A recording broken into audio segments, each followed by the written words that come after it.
Hello all, welcome to LTX classes. ఇప్పుడు మన LTX class వాళ్ళు blockbuster financial year end offer కింద మనకి UPSC infinity offline Vizag course మీద కొన్ని ఆఫర్స్ అనేవి ప్రొవైడ్ చేస్తున్నారనమాట. అదే ఆఫ్లైన్ యూజువలీ వర్త్ కోర్స్ అనేది 60,000 రూపీస్ అనమాట. కాకపోతే ఇప్పుడు అది మనకి 48,000 రూపీస్కే ప్రొవైడ్ చేయడం అనేది జరుగుతుంది. బట్ ఈ ఆఫర్ అనేది మీకు కేవలం 31st మార్చ్ వరకు మాత్రమే ఉండబోతుంది. ఎందుకంటే ఇది ఫినాన్షియల్ ఇయర్ ఎండ్ ఆఫర్. కాకపోతే మీ కోర్స్ మాత్రం మీకు లైఫ్ టైం వ్యాలిడిటీతో వస్తుందన్నమాట. అంటే అర్థం ఏంటి, మీరు ఎగ్జామ్ క్లియర్ చేసినంత వరకు కూడా ఎల్టీఎక్స్ క్లాసెస్ తాలూకా సపోర్ట్ అనేది మనకు ఉంటుందన్నమాట. And remember that 1st April నుండి కొత్త బ్యాచెస్ అనేవి స్టార్ట్ అవుతున్నాయి అనమాట. సో అందుకే త్వరగా జాయిన్ అయ్యే ప్రయత్నం అనేది చేయండి. ఎందుకంటే సో దాట్ మీరు క్లాసెస్ బిగినింగ్ నుండి మీరు స్టార్ట్ చేసినట్లయితే ఈచ్ అండ్ ఎవ్రీథింగ్ కూడా ఇన్ డెప్త్లోని అంటే స్టాటిక్తో పాటు మీరు కరెంట్ అఫైర్స్ ఎలా కవర్ చేసుకోవాలి ఏంటి అనేది చాలా క్లియర్గా మీకు అర్థమవుతుంది. సో అలానే వైజాగ్ నియర్ బై ఎవరైతే లేరో అలా ఒకవేళ ఎవరైనా సరే ఆన్లైన్ కోర్స్ నేర్చుకోవాలి అనుకుంటే మనకి కూడా ఒక బ్లాక్ బస్టర్ ఆఫర్ అనేది ప్రొవైడ్ చేస్తున్నారు. సో అదే యూపీఎస్సీ ఇన్ఫైనిటీ ఆన్లైన్ కోర్స్ అనమాట. ఇది కూడా యూజువల్లీ 60,000 రూపీస్, బట్ ఇప్పుడు మనకి ఇది 48,000 రూపీస్కి ప్రొవైడ్ చేయడం అనేది జరుగుతుంది. బట్ ఈ ఆఫర్ అనేది మనకి కేవలం 31st మార్చ్ వరకు మాత్రమే. బట్ కోర్స్ మాత్రం లైఫ్ టైం వ్యాలిడిటీ. అంటే ఎగ్జామ్ క్లియర్ చేసినంత వరకు కూడా మీరు ఆన్లైన్ క్లాసెస్ ఎన్నిసార్లు కావాలంటే అన్నిసార్లు వినొచ్చు. రికార్డెడ్ సెషన్స్ ఉంటాయి, లైవ్ సెషన్స్ కూడా అవుతూ ఉంటాయి అన్నమాట. కొత్త బ్యాచెస్ అనేవి 1st ఏప్రిల్ నుండి స్టార్ట్ అవుతున్నాయి. సో త్వరగా జాయిన్ అయ్యే ప్రయత్నం అనేది చేయండి. అండ్ దీని రిలేటెడ్ మీకు ఏమైనా ఇన్ఫర్మేషన్ కావాలి అనుకుంటే యూ కెన్ కాల్ 7893899553. ఈ నెంబర్ కాల్ చేసి మీ డౌట్స్ అనేవి క్లియర్ చేసుకొని త్వరగా జాయిన్ అయ్యే ప్రయత్నం అనేది చేయండి. ఓకేనా? So yes, welcome to LTX classes. And ఈరోజు 25th మార్చ్ 2024. అండ్ ఈరోజు ద హిందూ అనాలిసిస్ అనేది కవర్ చేయబోతుంది Shanti ma'am. Okay, and I'm really so happy that నా హిందూ అనాలిసిస్ అనేది ఏదైతే నేను చెప్తున్నానో అది మీకు హెల్ప్ అవుతుంది మీ ప్రిపరేషన్లోని. ఇన్ ద సేమ్ వే ప్రతిరోజు కూడా ఆన్సర్స్ చేయడానికి ట్రై చేయండి, క్వశ్చన్స్ పెడుతున్నవి. అండ్ అలానే please start writing your own note making అనమాట. సో దాట్ మనకి ఎగ్జామ్లోకి వెళ్ళేసరికి కూడా మనకి హెల్ప్ అవుతుంది. అదర్వైజ్ అలా మనం చదువుతూ ఉంటే that will not be helpful. So please try to start అనమాట మన own note making and all. Okay, so ఈరోజు ఫస్ట్ ఆర్టికల్ అంటే ఢిల్లీ ఎడిషన్లో నేను చూస్ చేసుకున్న దాంట్లో ఫస్ట్ ఆర్టికల్ నేను it's official statue Shiv Shakti approved as name of Chandrayaan 3 landing site. Actually what happen 2023 ఇది actually first of all GS3 science and technology పర్స్పెక్టివ్లో మనకి ఇంపార్టెంట్ అనమాట. So what happen 2023 a remarkable year, a high achievable year అనమాట ఇండియాకి. What happened in 2023 India for the first time ఏంటి అంటే soft landing. Okay, soft landing, that too ఏంటి lunar moon అనమాట, that to south pole. So moon మీదకి land అవ్వడంలోని మన 4th nation, but south pole reach అవ్వడంలోని ఇండియా అనేది first nation అనమాట to reach south pole of the moon అనమాట. So that is the great success. ఈ point అంటే ఈ ల్యాండింగ్ ఎక్కడైతే జరిగిందో అంటే మనం ఏదైతే మిషన్ అనేది పంపించామో అంటే మూన్ మీదకి అది ల్యాండింగ్ ఎక్కడైతే జరిగిందో ఆ పాయింట్కి మన ప్రైమ్ మినిస్టర్ మోడీ గారు శివ్ శక్తి అని నేమింగ్ అనేది చేయడం అనేది జరిగిందనమాట. అయితే శివ్ శక్తి అని నేమ్ చేయడానికి గల మెయిన్ రీజన్ కూడా ఏంటి అంటే like here it has been depicted that అంటే Shiv means masculine, Shiva and feminine deity వచ్చేసరికి శక్తి. సో ఈ రెండు కాంటెక్స్ట్ అనమాట మెయిన్. ఎస్పెషల్లీ వచ్చేసరికి in Shiva there is a resolution for the welfare humanity. అంటే శివ నుండి హ్యుమానిటీకి సపోర్ట్ చేయడం కోసం అని చెప్పేసి, అండ్ శక్తి వచ్చేసరికి గివ్స్ అస్ ద స్ట్రెంగ్త్ అనమాట. మనం ఏదైతే చేయాలనుకుంటున్నామో దానికి స్ట్రెంగ్త్ అనేది శక్తి అనేది తీసుకొస్తుంది. సో అందుకే ఆ కాంటెక్స్ట్ కింద. అండ్ అలానే విమెన్ ఎవరైతే సైన్స్ అంటే ఈ మూన్ మిషన్ ఏదైతే ఉందో అది అచీవ్ చేయటం ప్రోగ్రాంలోని విమెన్ ఎంతమంది అయితే ఉన్నారో వాళ్ళందరి తాలూకా కాంట్రిబ్యూషన్ని రిప్రజెంట్ చేస్తూ దీనికి శివ్ శక్తి అనేది నేమ్ చేయడం అనేది జరిగింది. దేనికి నేమ్ చేశారు? మిషన్కి కాదు, మూన్ మీద ఏ ప్లేస్ మీదకైతే ల్యాండ్ అయ్యిందో మన మిషన్ ఆ పేరుని ఏమని చెప్పారు, శివ్ శక్తి అని నేమ్ చేయడం అనేది జరిగింది. అయితే మేడం ఆల్రెడీ చేశారు కదా, మరి ఇప్పుడేంటి మీరు చెప్తున్నారు కొత్తగా అంటే? ఇట్స్ ఆఫీషియలీ డిక్లేర్డ్ అంటే అర్థం ఏంటి? ఇప్పుడు మనం పెట్టేసామంటే, ఇప్పుడు ఫర్ ఎగ్జాంపుల్ జూపిటర్ మీద ఈ ప్లేస్ మీద నేను పెట్టేస్తాను, లేకపోతే ప్లూటో మీద ఈ పేరు నేను పెట్టేస్తాను అంటే కుదరదు. లైక్ ఏంటి అంటే దీనికి రిలేటెడ్ ఇంటర్నేషనల్ లెవెల్లోని ఒక బాడీ అనేది ఉండిందనమాట. అదే ఇంటర్నేషనల్ ఆస్ట్రోనామికల్ యూనియన్ అనమాట. ఈ బాడీ వచ్చేసరికి టోటల్ అందరూ కూడాను లైక్ నేమింగ్ కోసం అని చెప్పేసి అనమాట 92 మెంబర్స్ నేషన్స్ తోటి ఇంటర్నేషనల్ ఆస్ట్రోనామికల్ యూనియన్ అనేది 1919లో ఓకే 1919లోని దీన్ని స్టార్ట్ చేయడం అనేది జరిగిందనమాట. దేనికోసం? నేమింగ్ కోసం ఎట్సెట్రా. అయితే సో ఇది ప్రపోజ్ చేశారు. సో ఇంటర్నేషనల్ ఆస్ట్రోనామికల్ యూనియన్ వాళ్ళు ఓకే దీనికి ఏ కాంటెక్స్ట్ అనేది రిలీజియస్ కాంటెక్స్ట్ కానీ or otherwise any security context కానీ అలాంటివి ఏవి లేవు అని చెప్పేసి, అండ్ ఇది purely on the basis of Indian mythology అనే కాంటెక్స్ట్ తోటి ఎస్పెషల్లీ ఇండియా రీచ్ అయింది కాబట్టి ఈ నేమ్ని ఒఫీషియల్గా అప్రూవ్ చేయడం అనేది జరిగింది. అంటే అర్థం ఏంటి? ఇక నుండి ఏదైతే మన ల్యాండ్ అయిందో మూన్ పైన ఒఫీషియల్లీ ఇంటర్నేషనల్ లెవెల్లో కూడా అందరూ దాన్ని శివ్ శక్తి అని చెప్పేసి పిలవాలన్నమాట. ఓకేనా? So that is what here it is mentioned.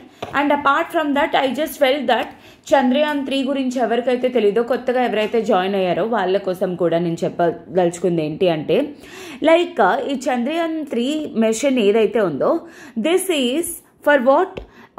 For landing south pole of the moon అనమాట. అండ్ దీనికి ఎస్పెషల్లీ చంద్రయాన్ 3 అని లాంచ్ చేయడానికి గల మెయిన్ రీజన్ ఏంటి? బికాజ్ ఎర్లియర్ ఆల్రెడీ 2008-9 టైం పీరియడ్లో చంద్రయాన్ 1 అనేది లాంచ్ చేసాం.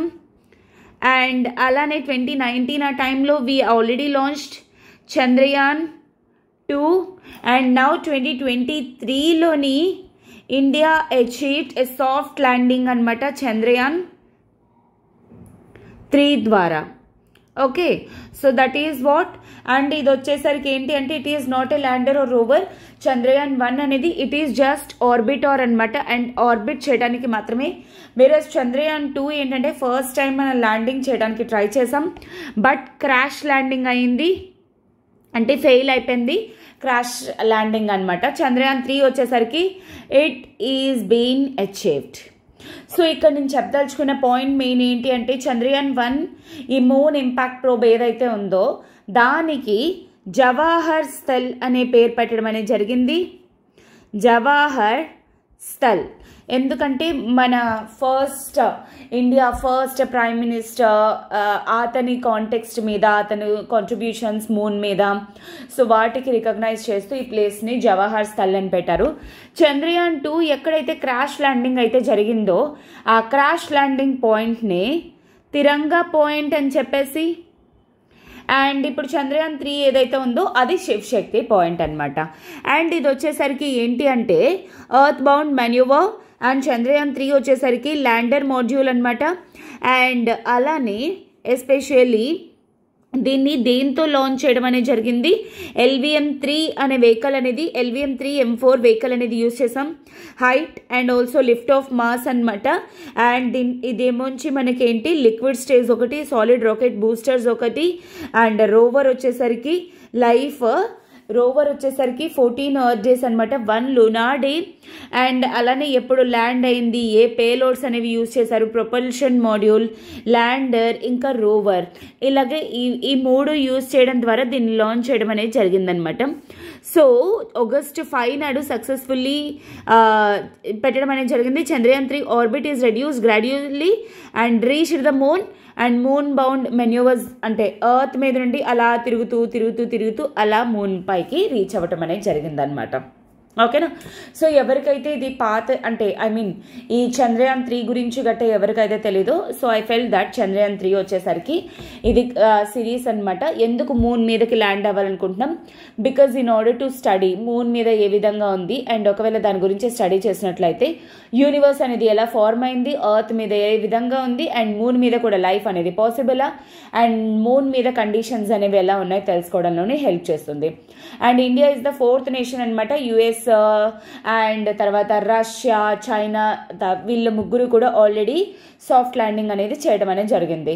India is the 4th nation, but first nation వచ్చేసరికి దేనికి అంటే soft landing, that to south pole అనమాట.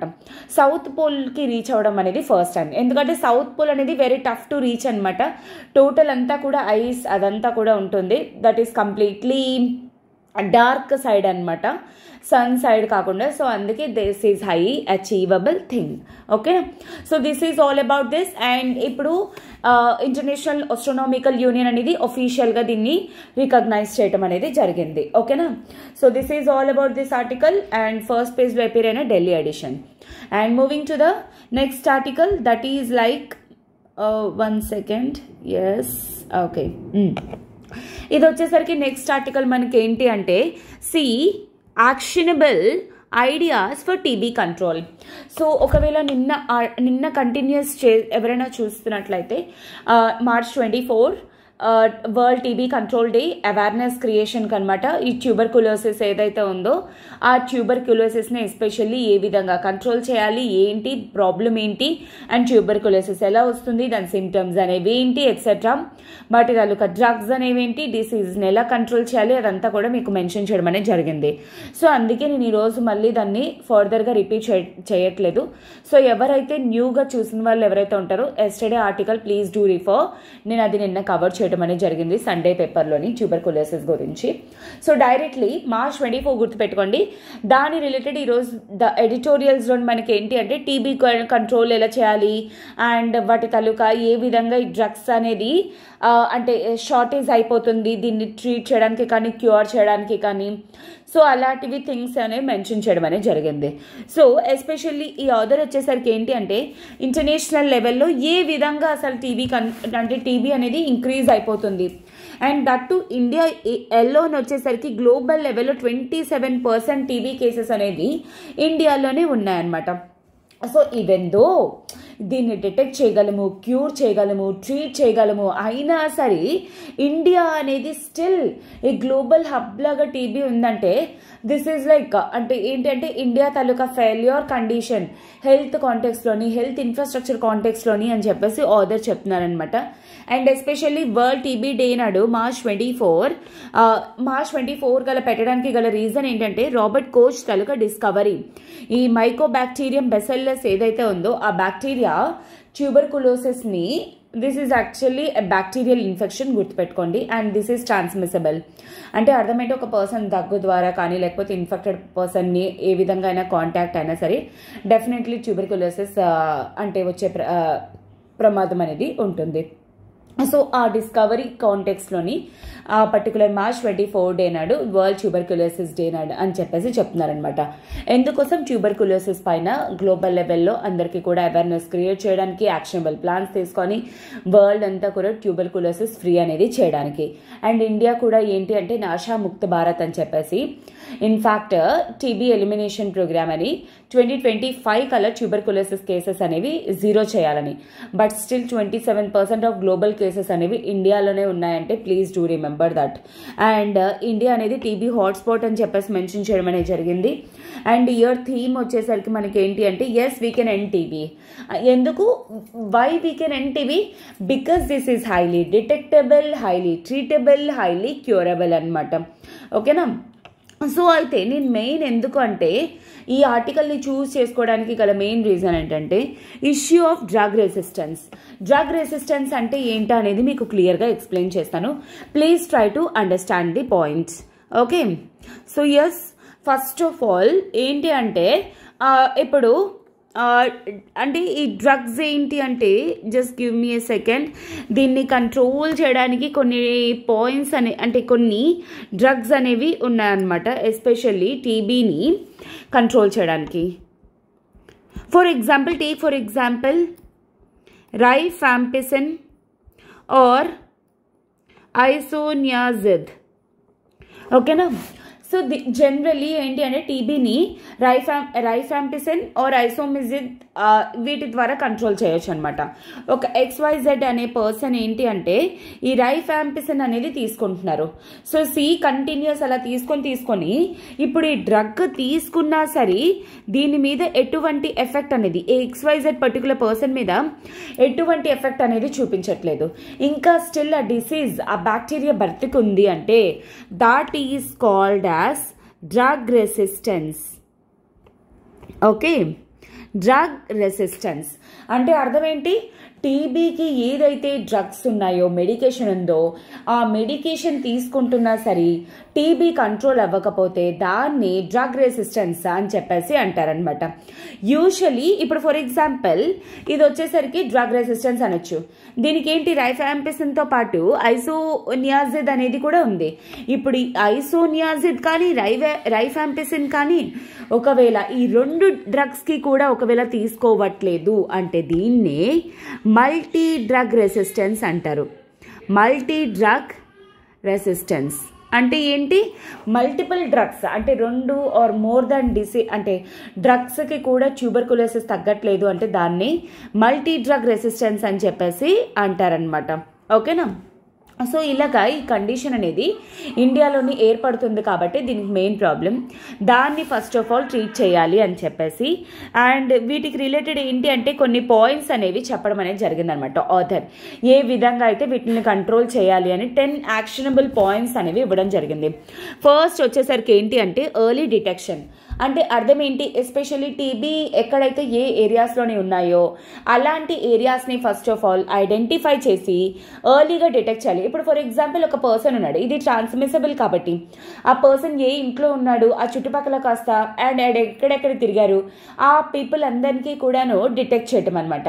అంటే ఎర్లీ టైమ్స్లో కోవిడ్ని ఎలా చేశారు అలాగా ఎర్లీ డిటెక్షన్ దాని ద్వారా ఏంటి అంటే డెఫినెట్లీ డ్రాస్టిక్గా రెడ్యూస్ చేయొచ్చు అనేది. అండ్ సెకండ్ వచ్చేసరికి ప్రిసైజ్ ట్రీట్మెంట్ కేటగరైజేషన్ అనమాట. సో డ్రగ్ రెసిస్టెన్స్ అనేది టీబీకి పెరిగిపోతుంది ఇంక్రీజింగ్లీ. సో అందుకే ఎస్పెషల్లీ అంటే ఒక పర్సన్ని డిటెక్ట్ అయింది ట్యూబర్కులోసిస్ అప్పుడే వాడికి ఏ విధంగా డ్రగ్ రెసిస్టెన్స్ ఎంతవరకు ఉంది ఏ డ్రగ్స్ వాడి మీద పనిచేయట్లేదు అనేది కూడా అప్పుడే డిటెక్ట్ చేయడం అనేది ఇంపార్టెంట్. దాని తగ్గినట్టుగా అప్పుడు ఆ పర్సన్కి వాడికి ఏదైతే సెట్ అవుతుందో దాన్ని బట్టి ఆ డ్రగ్ రెసిస్టెన్స్ కానీ ఆ డ్రగ్ ట్రీట్మెంట్ కానీ ఎట్సెట్రా ప్రొవైడ్ చేయొచ్చు అనేది. అండ్ అలానే థర్డ్ వచ్చేసరికి ఏంటి అంటే treatment adherence and follow up unlike other bacterial diseases అనమాట. ఎందుకంటే లైక్ కొన్ని డిసీజెస్ ఫర్ ఎగ్జాంపుల్ ఫీవర్ కానీ కోల్డ్ కాఫ్ లేకపోతే ఇంకేదో తీసుకోండి very short period like 2-3 days లేదా 1 week అలాగా మెడికేషన్ అనేది తీసుకుంటే సరిపోతుంది. లైక్ మిగతా బ్యాక్టీరియల్ ఇన్ఫెక్షన్స్ లాగా కాకుండా టీబీ మాత్రం ఏంటి అంటే it requires a long period of sustained treatment. అంటే వాడికి పూర్తిగా క్యూర్ అయినంత వరకు కూడా కంప్లీట్గా సస్టైనబుల్ ట్రీట్మెంట్ అంటే ద డే 1 రోజు ఎలా ట్రీట్మెంట్ ఇస్తున్నామో క్లోజింగ్ డే నాడు కూడా అటువంటి ట్రీట్మెంట్ అనేది ప్రొవైడ్ చేయాలి అనమాట. సో దాట్ ఏంటి అంటే హెల్త్ స్టేటస్ అనేది ఇంప్రూవ్ అవుతుంది అని చెప్పేసి and complete treatment is not 100% ఒకవేళ జరగకపోతే కంప్లీట్గా రెడ్యూస్ అయ్యే ప్రమాదం అనేది ఉంటుంది. అంటే డ్రగ్ రెసిస్టెన్స్ పెరిగే స్కోప్ అనేది ఉంటుంది. అండ్ ఫోర్త్ వచ్చేసరికి జీరో మోర్టాలిటీ అనమాట. అంటే దీనివల్ల మోర్టాలిటీ అంటే ఏంటి? చనిపోవడం. ఎవరైతే టీబీ రిలేటెడ్ చనిపోతున్నారో be it drug resistance or non pulmonary whatever దాన్ని కంట్రోల్ చేయడం మిటిగేట్ చేయడం అనేది హైలీ ఇంపార్టెంట్. సో ఇవి 4 యాక్షనబుల్ ఐడియాస్. అండ్ ఫిఫ్త్ వచ్చేసరికి ఏంటి అంటే controlling directly drug resistance. So దీనికి ఏంటి ఇండైరెక్ట్లీ ఒక పర్సన్ని డిటెక్ట్ చేస్తున్నప్పుడే స్క్రీన్ చేస్తున్నప్పుడే వాడికి ఎంతవరకు డ్రగ్ రెసిస్టెన్స్ అనేది ఉంది ఏ వాటికి డ్రగ్ రెసిస్టెన్స్ ఉంది.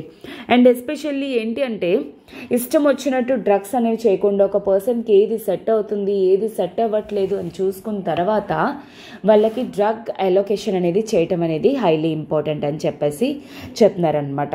ఓకేనా? So for such of a degree treatment regimens are the main reasons for such high degree of drug resistance. అంటే ప్రాపర్గా ట్రీట్ చేయకపోవడం వల్లే, క్యూర్ చేయకపోవడం వల్లే డ్రగ్ రెసిస్టెన్స్ పెరిగిపోతుంది అని చెప్పేసి చెప్తున్నారు. అండ్ 6th వచ్చేసరికి ఏంటి అంటే assessing the extent of drug resistance TB అనమాట.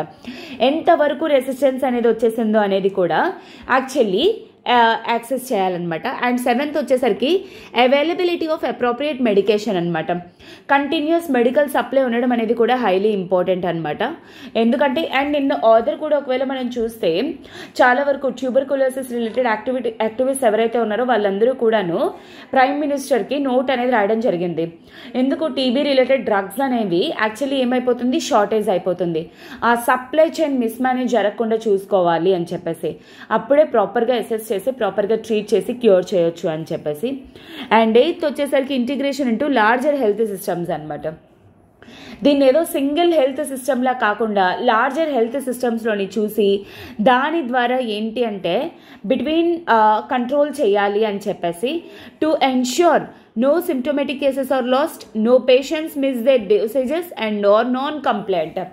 ఎవరు స్క్రీన్ చేయకుండా ఉండటం లేదు అండ్ కంప్లీట్గా డ్రగ్స్ పేషెంట్స్ తీసుకుంటున్నారు అండ్ వాళ్ళు ఎంతవరకు కూడా గైడ్ లైన్స్ ఫాలో అవుతున్నారు, ఇలాంటివన్నీ కూడా ఎప్పటికప్పుడు అసెస్ చేయడం అనేది కూడా హైలీ ఇంపార్టెంట్. అండ్ 9th వచ్చేసరికి ఏంటి అంటే డైనమిక్ నోటిఫికేషన్ సిస్టమ్ అనమాట. సో దాట్ ఏంటి అంటే ఎస్పెషల్లీ నిక్షయ్ అంటే ఏంటి, ఎన్డీటీబీ అవేర్నెస్ క్రియేషన్ అనమాట. అంటే ఎవరికైనా సరే ఇటువంటి సిమ్టమ్స్ ఉన్నాయి ఎట్సెట్రా అని చెప్పేసి అంటే వాళ్ళకి వెంటనే స్క్రీన్ చేయించుకోవాలి, టెస్ట్ చేయించుకోవాలి, ఇలాంటివి అవేర్నెస్ క్రియేట్ చేయించడం కానీ అండ్ అలానే ఎక్కడికక్కడ ప్రోగ్రామ్స్ అవి కండక్ట్ చేయడం కానీ అవి కూడా చేయాలి అని చెప్పేసి. And last but not least వచ్చేసరికి ఏంటంటే considering population mobility and migration as this is a transmissible disease. కాబట్టి ట్యూబర్కులోసిస్ ఉన్న పీపుల్ అండ్ ఎవరైతే మైగ్రేట్ అవుతున్నారో ఎస్పెషల్లీ ఎవరైతే I mean like population mobility ఎవరైతే చేస్తున్నారో వాళ్ళకి ఎస్పెషల్లీ ఎప్పటికప్పుడు స్క్రీనింగ్ చేయించడం అనమాట. అంటే ఏదైనా సరే సిమిలర్ సిమ్టమ్స్ కానీ ఎట్సెట్రా అలాంటివి ఏమైనా ఉంటే డెఫినెట్లీ వాళ్ళ మీద టెస్ట్ చేయడం, చెక్ చేయడం అనేది హైలీ ఇంపార్టెంట్. ఓకేనా? So this is what this 10 points have been given by author అనమాట టీబీని కంట్రోల్ చేయడానికి. ఎస్పెషల్లీ 10 points కూడా మీరు షార్ట్ పాయింట్స్ లాగా మీరు నోట్ చేసుకోవడం అనేది highly important. So that at ప్రిలిమ్స్లో కానీ మెయిన్స్లో కానీ ఇమ్మీడియట్లీ ఇంటర్వ్యూల్లో what are the necessary options. మీరు ఒకవేళ ఐఏఎస్ ఆఫీసర్ ఆర్ ఒక ఏరియాలోని ఐపీఎస్ ఆఫీసర్ అయితే మీరు ఏ విధంగా టీబీని కంట్రోల్ చేస్తారు అంటే దిస్ డైరెక్ట్ యాక్షన్ పాయింట్స్ అనేవి మీరు అంటే ఇమ్మీడియట్ తడుముకోకుండా రాసే స్కోప్ అనేది ఉంటుంది. అందుకే that is the reason why I chose this particular article. ఓకేనా? I hope this is very much clear and I moving to the next article. But before that ఒక చిన్న అనౌన్స్మెంట్. ఇప్పుడు మన ఎల్టీఎక్స్ క్లాసెస్ వాళ్ళు blockbuster financial year end offer కింద మనకి optional infinity మీద కూడా సిమిలర్లీ యూపీఎస్సీ ఇన్ఫైనిటీ మీద ఎటువంటి ఆప్షన్స్ అయితే ప్రొవైడ్ చేస్తున్నారో సిమిలర్ ఆప్షన్స్ అనేవి ఆప్షనల్ ఇన్ఫైనిటీ మీద కూడా ప్రొవైడ్ చేస్తున్నారనమాట. సో యూజువల్లీ ఆప్షనల్ తాలూకా కోర్స్ అనేది 30,000 రూపీస్, బట్ ఇప్పుడు దాన్ని 22,500 రూపీస్కే ప్రొవైడ్ చేయడం అనేది జరుగుతుంది. బట్ ఈ ఆఫర్ అనేది మీకు కేవలం 31st March వరకు మాత్రమే, that too with lifetime validity opportunity. Optional మీరు ఎన్నిసార్లు అయినా సరే చదువుకోవచ్చు, క్లాసెస్ అటెండ్ అవ్వచ్చు, లైవ్ రికార్డెడ్ అనేవి ఉంటాయి.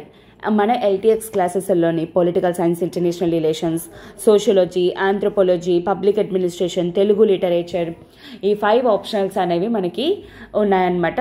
సో మీరు ఎవరైనా సరే జాయిన్ అయ్యే ప్రయత్నం అనేది చేయండి. అండ్ దీని రిలేటెడ్ మీకు ఏమైనా సరే ఇంక్వైరీస్ కానీ ఉన్నట్లయితే యూ కెన్ కాల్ 7893-99553. ఈ నెంబర్ కాల్ చేసి మీ డౌట్స్ అనేవి క్లియర్ చేసుకొని త్వరగా జాయిన్ అయ్యే ప్రయత్నం అనేది చేయండి. రిమెంబర్ దట్ యూపీఎస్సీలోని మనకి మెయిన్స్ అనేది చాలా ఇంపార్టెంట్ రోల్ ప్లే చేస్తుంది మన ర్యాంక్ డెసిషన్లో కానీ మనం ఏ క్యాడర్ తీసుకుంటాం అనేదాన్ని. ఆ మెయిన్స్లో కూడా మీకు క్రూషియల్ రోల్ ప్లే చేసేది optional, because it consist of 500 marks. మీరు ఎంత ఎక్కువ తెచ్చుకుంటే ఆ విధంగా మీ ర్యాంక్ అనేది డిసైడింగ్ ఫ్యాక్టర్ అవుతుంది అనమాట. సో అందుకే మనం చాలాసార్లు రివిజన్ చేయడం అనేది హైలీ ఇంపార్టెంట్. దాంట్లోని మన ఎల్టీఎక్స్ క్లాసెస్ అనేవి మీకు హెల్ప్ చేస్తుంది. Special course setup to hear POCSO cases struggle to meet disposable targets. So actually this is highly important. Already నేను పాక్సోని కవర్ చేయడం అనేది జరిగింది. బట్ ఇక్కడ ఏంటంటే నేను డీటెయిల్గా పాక్సో అనేది కవర్ చేయను. But I just want to clear this article అనమాట. ఏంటిది స్పెషల్ కేసెస్, స్పెషల్ కోర్ట్స్ అని చెప్పేసి అంటున్నారు. అంటే యూజువల్లీ దీనికోసం అని చెప్పేసి సుప్రీం కోర్ట్స్కి, హై కోర్ట్స్కి, డిస్ట్రిక్ట్ కోర్ట్స్కి అప్రోచ్ అవ్వరా? సో దానికి రిలేటెడ్ మీకు ఏంటి అంటే ఈ ఆర్టికల్ని చూస్ చేసుకోవడం అనేది జరిగింది. సో ఎస్పెషల్లీ ఇది మీకు వచ్చేసరికి ఏంటి అంటే GS 1లోని మనకి like population and it's associated ఇష్యూస్లో ఇంపార్టెంట్, అండ్ అలానే GS 2లోకి వచ్చేసరికి పాలసీస్ అండ్ ప్రోగ్రామ్ ఇంప్లిమెంటేషన్లోని హైలీ ఇంపార్టెంట్ అనమాట ఈ article. So before that I just want to explain you POCSO గురించి. ఎవరికైతే పాక్సో అనేది తెలీదో వాళ్ళ కోసం protection of children from sexual offences act,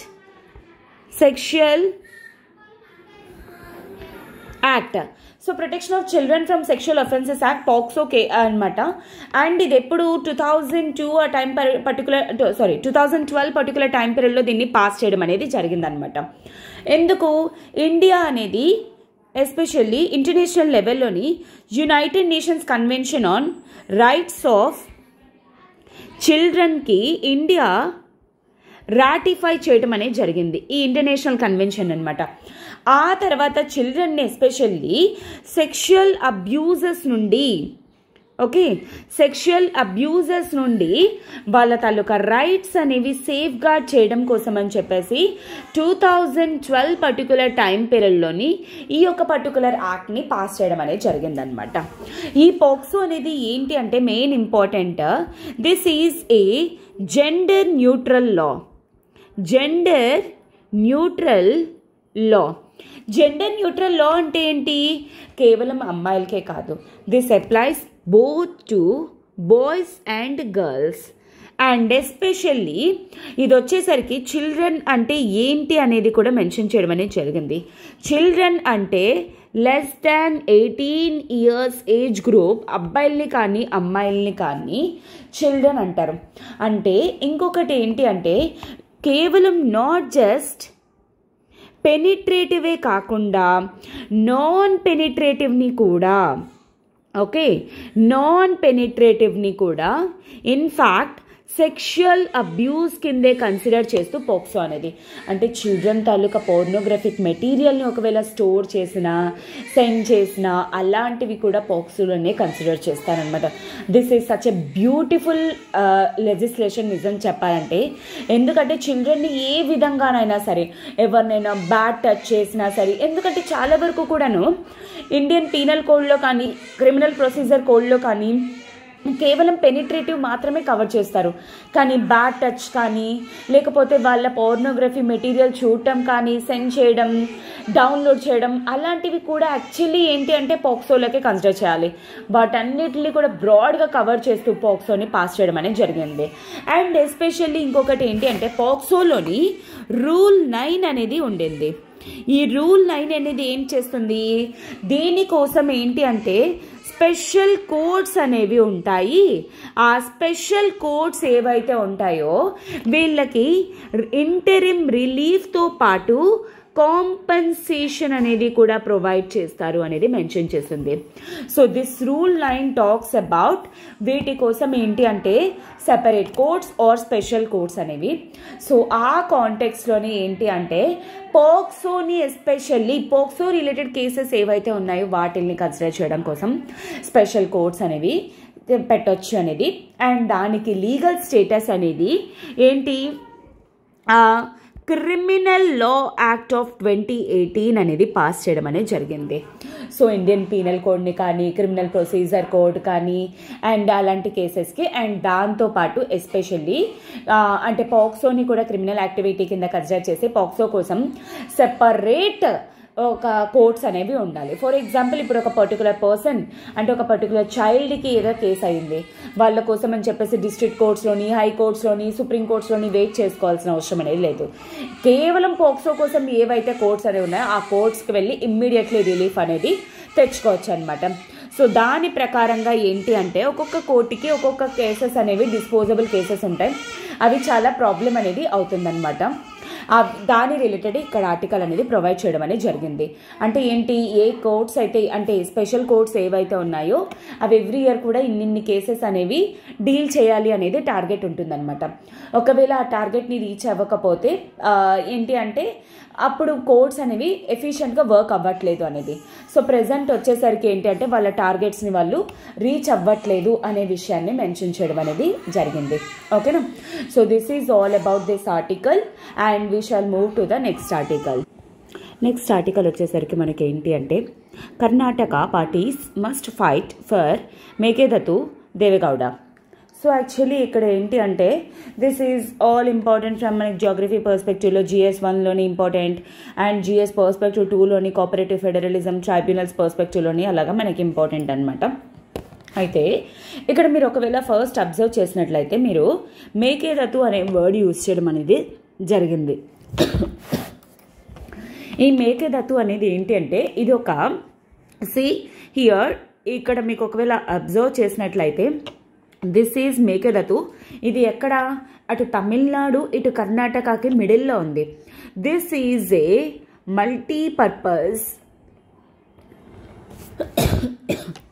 multipurpose project అనమాట. ఎందుకోసం ఇది కట్టినారు ఈ ప్రాజెక్ట్ అనేది, ఎస్పెషల్లీ కర్ణాటకలో అనమాట. ఎందుకు, బెంగళూరులోని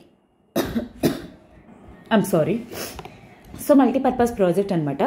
దేనికోసం, ఎస్పెషల్లీ బెంగళూరులో ఉన్న ప్రజలకి క్లీన్ అండ్ డ్రింకింగ్ వాటర్ అనేది ఎస్పెషల్లీ ప్రొవైడ్ చేయడానికి అనమాట ఈ ప్రాజెక్ట్ అనేది.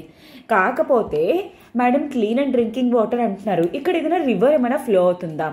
ఎస్, ఎస్పెషల్లీ ఇక్కడ river and its tributary, that is what Kaveri river and Kaveri river తాలూకా ట్రిబ్యూటరీ అయిన అర్కావతి రివర్, వీటి తాలూకా కాన్ఫ్లుయెన్స్లోని కట్టించాలనుకుంటున్నారు అనమాట. సో దట్ ఏంటి అంటే ఈ ప్రాజెక్ట్ వలన బెంగళూరు ప్రజలకి క్లీన్ అండ్ డ్రింకింగ్ వాటర్ అనేది రావడంతో పాటు అండ్ ఇంకొకటి ఏంటి అంటే 400 మెగావాట్స్ ఎలక్ట్రిసిటీ అనేది కూడా ప్రొడ్యూస్ చేయడానికి కోసం అని చెప్పేసి అనమాట. ఒకటి ఏంటి అంటే డ్రింకింగ్ వాటర్, ఇంకొకటి ఏంటి అంటే రెన్యూవబుల్ ఎనర్జీ అనేది ప్రొడ్యూస్ చేయడం కోసం అని చెప్పేసి ఈ ప్రాజెక్ట్ అనేది కట్టించాలని చెప్పేసి అనుకుంటున్నారు కర్ణాటక వాళ్ళు. అయితే ఆలోచించండి, లైక్ కర్ణాటకలోని ఒక ప్రాజెక్ట్ కట్టించాలనుకుంటున్నారు ఒక రివర్ మీద అంటే కావేరీ రివర్ ఏమైనా సరే ఒక్క స్టేట్లోనే పాస్ అవుతుందా ఏంటి? కర్ణాటక, తమిళనాడులో కూడా పాస్ అవుతుంది. కర్ణాటకలో వచ్చేసరికి ఏంటి అంటే మీరు ఒకవేళ అబ్జర్వ్ చేస్తే దిస్ ఈజ్ అప్పర్ రైవేరియన్, ఇక్కడ నుండి పాస్ అయ్యి తమిళనాడులోకి ఎంటర్ అవుతుంది ఈ రివర్. అలాంటప్పుడు ఈవెన్ తమిళనాడు వాళ్ళ పర్మిషన్ కూడా ఉండాలి కదా. తమిళనాడు వాళ్ళు ఎస్పెషల్లీ దీన్ని తమిళనాడు వాళ్ళు దీన్ని అపోజ్ చేయడం అనేది జరుగుతుంది. అండ్ అలానే సెంట్రల్ గవర్నమెంట్ తాలూకా పర్మిషన్ కూడా ఉండాలన్నమాట. Especially ministry of environment, forest, climate change వీళ్ళ తాలూకా పర్మిషన్ అనేది కూడా ఉండాల్సిన అవసరం అనేది ఉంటుందన్నమాట. అయితే ఈ సపోర్ట్ ఇక్కడ తమిళనాడు వాళ్ళు కానీ సెంట్రల్ గవర్నమెంట్ వాళ్ళు కానీ ఎవరు కూడా ఈ ప్రాజెక్ట్కి యాక్సెప్టెన్స్ అనేది ఇవ్వటం లేదనమాట. అండ్ అలానే తమిళనాడు వాళ్ళు చెప్తుంది ఏంటి, ఎస్పెషల్లీ కావేరీ తాలూకా వాటర్ అనేది షేర్ చేయడానికి కావేరీ రివర్ ట్రైబ్యునల్ అనేది ఫామ్ చేయడం అనేది జరిగింది. ఈ కావేరీ రివర్ ట్రైబ్యునల్ ఏ స్టేట్స్కి ఎంత అయితే వాటర్ షేరింగ్ అనేది కావేరీ అండ్ ట్రిబ్యూటరీస్కి ఏదైతే ఉందో దాన్ని వయోలేట్ చేస్తుంది ఈ మేకేదతు ప్రాజెక్ట్ అని చెప్పేసి అంటున్నారనమాట తమిళనాడు వాళ్ళు. అయితే దిస్ ఈజ్ వాట్ అబౌట్ మేకేదతు అనమాట. This is a multipurpose project అనమాట. ఎక్కడ కర్ణాటకలోని కట్టించాలనుకుంటున్నారు. యాజ్ ఆఫ్ నో ఇంకా రాలేదు. That is what actually this article అనమాట. ఏంటి ఇప్పుడు ఎవరైతే అంటే హెచ్డి దేవగౌడ ఎవరైతే ఉన్నారో అతను ఏంటి అంటే అటు బీజేపీకి కానీ వీళ్ళందరికీ కూడా చెప్తున్నారనమాట. అంటే మీరు దీన్ని పొలిటికల్ ఇష్యూ కింద చేయకండి, పార్టీ పాలిటిక్స్ కింద మార్చి దీన్ని దీనికి ఏదైతే యాక్సెప్టెన్స్ అనేది ఇవ్వాలో ఆ యాక్సెప్టెన్స్ అనేది ఇవ్వకుండా చేయకండి. హ్యుమానిటీ బేసిస్ అండ్ అలానే బెంగళూరు ప్రజలు కానీ కర్ణాటక ప్రజల కోసం ఆలోచించి సపోర్ట్ అనేది ఇవ్వండి అండ్ తమిళనాడు వాళ్ళతో కూడా డిస్కస్ చేయండి అనే విషయాన్ని చెప్పడం అనేది జరిగిందనమాట. అందుకోసమే హెచ్డి దేవగౌడ గారు ఏమన్నారంటే నాట్ జస్ట్ ఒకరో ఇద్దరా కాదు, మొత్తం కర్ణాటకలో ఉన్న పార్టీస్ అందరూ కూడా సపోర్ట్ అనేది ఉంటేనే ఈ మేకోదత్తు అనేది సక్సెస్ఫుల్ అవుతుంది. దానివల్ల నాట్ జస్ట్ బెంగళూరు ప్రజలకే కాకుండా టోటల్ కర్ణాటక కూడా 400 megawatts renewable energy, hydro power energy అనేది కూడా ప్రొడ్యూస్ చేయొచ్చు అనే విషయాన్ని మెన్షన్ చేయడం అనేది జరుగుతుందన్నమాట. So that is all about this article. I hope so this is all about this article. I hope this is very much clear for you. And these are all the important articles for today. And tomorrow we shall meet again with some more beautiful articles. But ee roju dani meeda mana question anedi daily frame cheskuntunnam kada. So ee roju question of the day anedi inte chuddam. Consider the following statements about Chandrayaan 3. India is the first nation to do soft landing on moon south pole. Okay, first nation ఏంటి, fourth nation ఏంటి అనేది clarity ఉంచుకోండి. And the point where Chandrayaan 3 landed now is called as Shiv Shakti point. 1 ఏంటి, 2 ఏంటి, 3 ఏంటి అవి కూడా గుర్తుపెట్టుకోవడానికి ట్రై చేయండి. Which are the following are true? A 1 only, B 2 only, C both, D none. Okay, so this is what for today. Tomorrow we shall meet again with some more beautiful articles. Till then, have a good day. And మీకు ఒకవేళ video కానీ నచ్చినట్లయితే please do like and also comment it in the comment box. Okay, so have a good day, take care.